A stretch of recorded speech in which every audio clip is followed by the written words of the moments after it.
अस्सलाम वालेकुम नाज़रीन, आप सबका इस्तकबाल है एचएन न्यूज़ में। मैं आपका होस्ट मोहम्मद अज़हरुद्दीन। आइए बढ़ते हैं तफसीलात की जानिब। एचएन न्यूज़ में आप सबका इस्तकबाल है। आइए नजर डालते हैं आज के अहम खबरनामे पर। दिल्ली की अदालत ने ई कॉमर्स कंपनी को पाकिस्तान में तैयार करदा रूह अफ़ज़ा को हिंदुस्तान में फरोख्त करने वाली अशिया की फहरिस्त से हटा देने की हिदायत दी। अदालत ने अमेज़न को 48 घंटे के अंदर रूह अफ़ज़ा को अपनी फहरिस्त से हटाने का हुक्म दिया। अदालत ने कहा कि ई कॉमर्स कंपनी ने रूह अफ़ज़ा के नाम से एक मुमासिल प्रोडक्ट को अपनी रिटेल अशिया की फहरिस्त में शामिल कर रखा है। हमदर्द नेशनल फाउंडेशन और हमदर्द लेबोरेटरीज इंडिया ने अपनी दरख्वास्त में कहा था कि हमदर्द और रूह अफ़ज़ा के लोगों के हुकूक इनके पास है, लेकिन गुज़िश्ता बरस इन्होंने देखा कि कुछ दिगर इदारे अमेज़न पर रूह अफ़ज़ा फरोख्त कर रहे हैं। दिल्ली हाई कोर्ट ने अपने फैसले में कहा कि रूह अफ़ज़ा एक ऐसा मशरूब है जिसे हिंदुस्तानी अवाम एक सदी से जायद अरसे से इस्तेमाल कर रहे हैं। इसकी क्वालिटी पर भारत के फूड सेफ्टी और स्टिगर एक्ट और लीगर मेट्रोलॉजी एक्ट का इतलाक होता है और हिंदुस्तान में इसे तैयार करने वाले कंपनी हमदर्द नेशनल फाउंडेशन इस पर अमल करती है। अदालत ने इस बात पर हैरत का इजहार किया। एक इंपोर्टेड प्रोडक्ट को इसे तैयार करने वालों की जानिब से मसनूआत की मुअम्मिद तफसीलात किए बगैर अमेज़न पर हिंदुस्तान में फरोख्त किया जा रहा है। वजीर खारजा डॉक्टर एस शंकर आज से सऊदी अरब का 3 दिन का सरकारी दौरा कर रहे हैं। भारत के वजीर खारजा की हैसियत से ये उनका पहला दौरा होगा।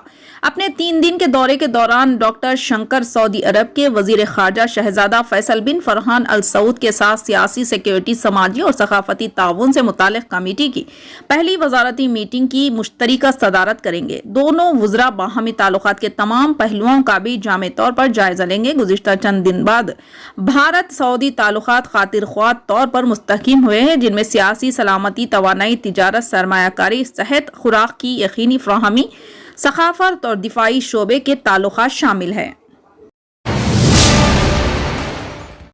मुमलिकत में दिन दहाड़े कत्ल वगैरह जैसी संगीन वारदातें कम ही पेश आती हैं। जुमे के रोज सऊदी अरब के शहर रियाज के एक सड़क पर कत्ल का वाकया सामने आया। एक सऊदी शहरी ने शामी शहरी को कत्ल कर दिया। कातिल को फौरी तौर पर गिरफ्तार कर लिया गया। अल अरबिया नेट के मुताबिक दारुल हुकूमत की एक सड़क पर शामी बाशिंदे पर हमले की तस्वीरें सोशल मीडिया पर वायरल हो गई, जिसमें देखा जा सकता है कि एक शहरी राहगीरों के सामने सड़क पर एक शामी शहरी पर छुरी से हमला कर रहा है। इब्तदाई तहकीकात के मुताबिक शामी शहरी और सऊदी शहरी के दरमियान इख्तिलाफात चल रहे थे। सऊदी शहरी ने इंतकामी कार्रवाई करते हुए शामी शहरी को सरेआम हमला करके कत्ल कर दिया। सोशल मीडिया पर सारिफीन ने वीडियो वायरल होने पर इस किस्म के इंसानियत सोज जराइम पर नाराजगी जताई और बरहमी का इजहार किया।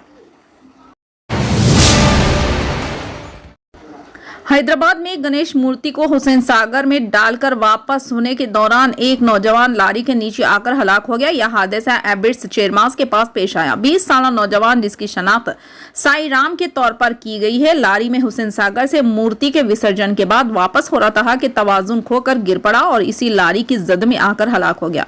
पुलिस ने केस दर्ज करके नाश को पोस्टमार्टम के लिए मुर्दा खाना मुंतकिल कर दिया। गणेश मूर्तियों के विसर्जन के लिए जाने के दौरान मकान में बड़े पैमाने पर चोरी की वारदात पेश आई। ये वारदात तेलंगाना के नागर कर्नूल जिले के कलवाकुर्ती में कल शब पेश आया। पुलिस से की गई शिकायत में विद्यानगर कॉलोनी के फाइनेंसर विष्णु वर्धन रेड्डी ने बताया कि इनके घर में चोर ने घुसकर 55 तोले तिलाई जेवरात और 3 लाख रुपए नकद रकम चोरी कर ली। इन्होंने कहा कि गणेश मूर्तियों के विसर्जन के बाद वापसी पर घर के ताले टूटे हुए थे और घर का सामान बिखरा पड़ा था। पुलिस ने इस सिलसिले में एक मामला दर्ज कर लिया। फिलहाल के लिए इस खबर में इतना ही। देखने के लिए आपका बहुत बहुत शुक्रिया। अगर आप नए हैं इस चैनल पे तो सब्सक्राइब जरूर कर लिए और बेल आइकन भी दबा लिए ताकि हमारी हर खबर